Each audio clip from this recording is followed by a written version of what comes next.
Hello. Let me do a quick check-in with. I don't actually have the book here, but I've got the cover of the book of the autobiography of Anthony Trollope, where let me talk about chapters three, kind of his post office years, and then chapter four, which is his Ireland and his first two novels and his first two novels.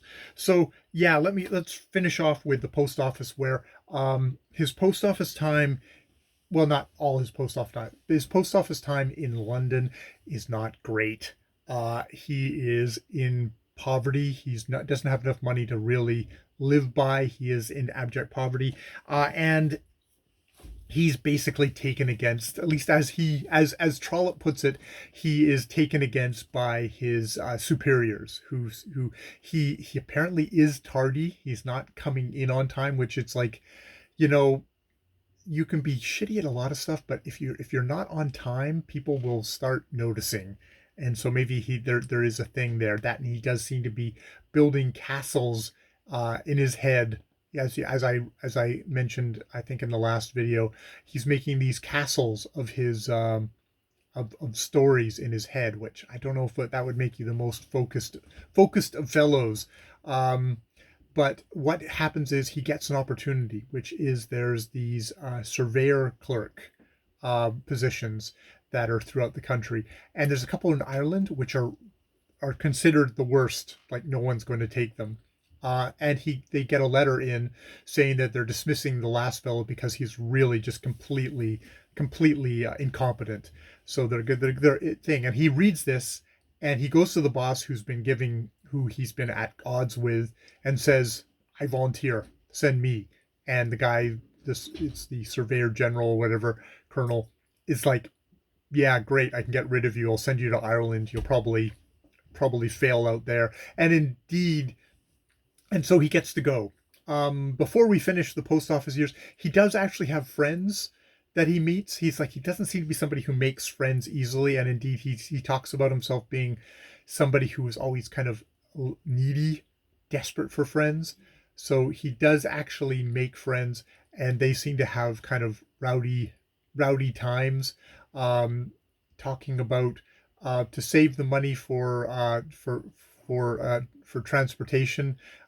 They pretend that one of them is a lunatic and the other two are keepers taking him back until they get up to around the gates of the lunatic asylum, at which point they all jump off and run away, which is like bizarre. And there's a number of friends. There's one friend who is poor. Is it W.A.? He only gives the initials. Who says, like, I'm not going to give his full name because he's, it's he doesn't come off good in this. And it was like, basically, he's just such a um oh my goodness, oh god, I think my Kindle, I'm gonna have to reboot it again because it seems to be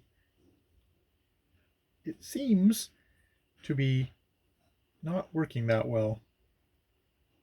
But there's this there is this what does he say about his friend here? See if I can find it.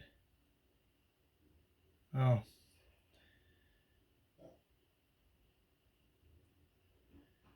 notes and highlights.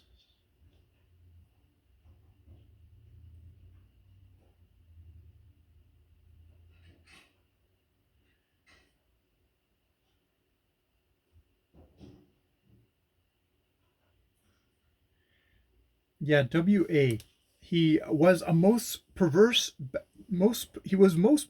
bashful to very fear of a lady's dress, unable to restrain himself in anything, but yet with a conscience that was always stinging him, a loving friend, though very quarrelsome, and, perhaps, of all men I have known, the most humorous. And he was entirely unconscious of his own humor. He did not know that he could so handle all matters as to create infinite amusement out of them. Poor W.A. To him there came no happy turning point at which life loomed seriously on him and then became prosperous. Yeah, he apparently kind of goes to the clergy and then just dies in poverty, which is just it's a shame. It's like, but the this and other fellows were his friends. They seem to get up to kind of fun. There's a bit of fun that he has that way, a bit of company, but he doesn't seem to be somebody who gets along greatly with people. You get the sense that Trollope himself is kind of a difficult guy. It'll be interesting to read Victoria Glendinning's account of Trollope, because he writes so engagingly, but you do get the sense of, like, I don't know how good of a how easy you would be to be around. And there could also be the classist thing, because yeah, then we go on to Ireland, and he says, I got to Ireland and it was like, wow, things got so much better. Like, he he talks about his first 26 years and just like how they were kind of just unending misery. Um, God damn it, this is not working at all. And of course, my other thing. Okay, I'll turn this on because yeah, apparently my Kindle is just the Kindle White itself is acting the fool again, which probably means I'll have to think. But yeah, like he opens. I think it's the chapter. So just saying, like, first 26 years of my life were just miserable, uh, in poverty, crap. And then I got to Ireland, and Ireland was so much better. He has more money, he has less expenses, and he gets there, and yeah, he reports to his new boss, who the secretary general, colonel, whatever, of his old boss has given him a crap wreck thing, basically saying like he's terrible and he'll probably flunk out within 6 months or whatever. And the guy puts it aside and says, "Look, I believe in judging people on my own, so do your job and we'll go from there." And indeed he does, and he seems to be in good standing, and indeed after 6 months he's getting praise for his work. There is this very funny thing with Victorian gentlemen that get lots of education in the classics, nothing in mathematics. He doesn't have his multiplication tables or a long division, and he's uh,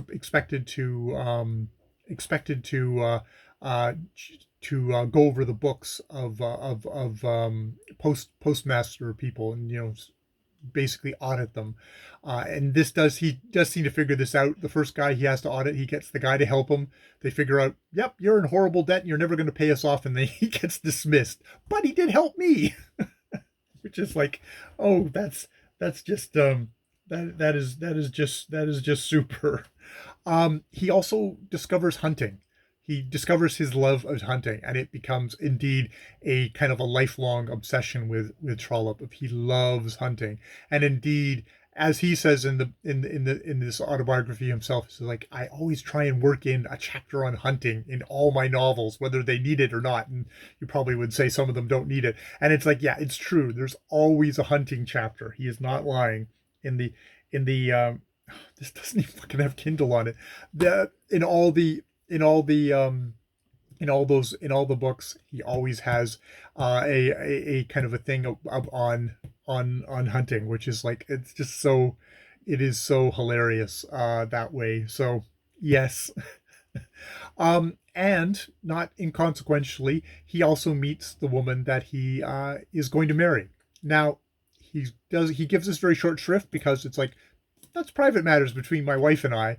But they move to a bigger city, and he sets up there. So, but we get very little about her, other than, well, the first 12 years all we had was my postmaster money, postmaster money, because as this clerk, because the money for the novels was not coming in any meaningful way.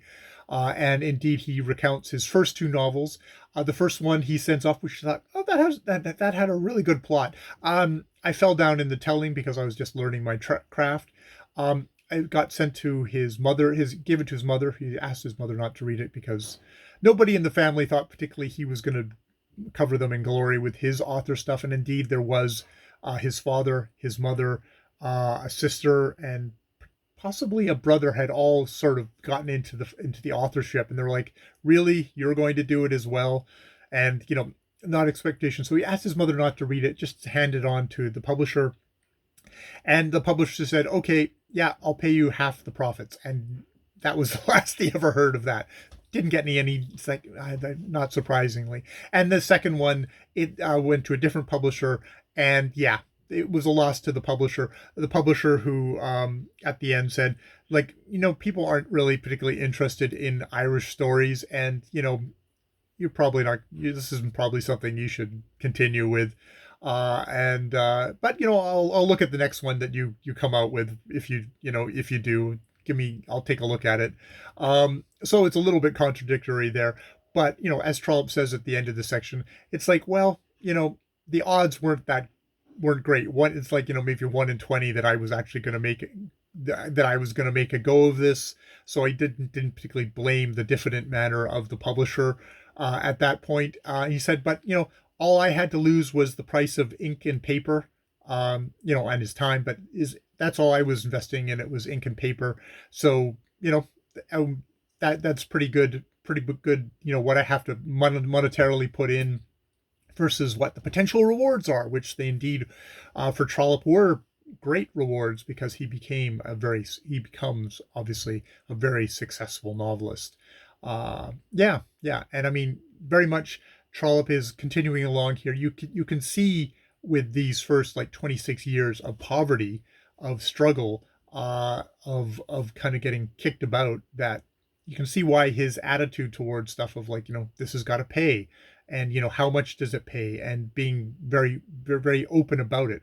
Probably boorishly so, considering the society at the time. You wonder if part of the thing of just being in Ireland is maybe things are a little bit looser, and the kind of the class place and the class structure that he would be in England versus Ireland is a lot different. And he's given a lot more latitude here, versus he'd have to stay very firmly down the ladder and be kind of held there. So yeah, that is that is my Kindle doesn't work. That doesn't work. That was what, the post office years and Ireland, and my first two novels, and then now we'll go on from there. But yeah, obviously, we're not going to hear much about his wife. Personal life is not going to come in here. So this is interesting. It's a writer's life. It's the part that he wants to share about that as his autobiography, and it'll be interesting to look at this and then get to see all the other stuff going on. Maybe learn about W.A. From Victoria Glendinning and stuff like that. All right, more videos later.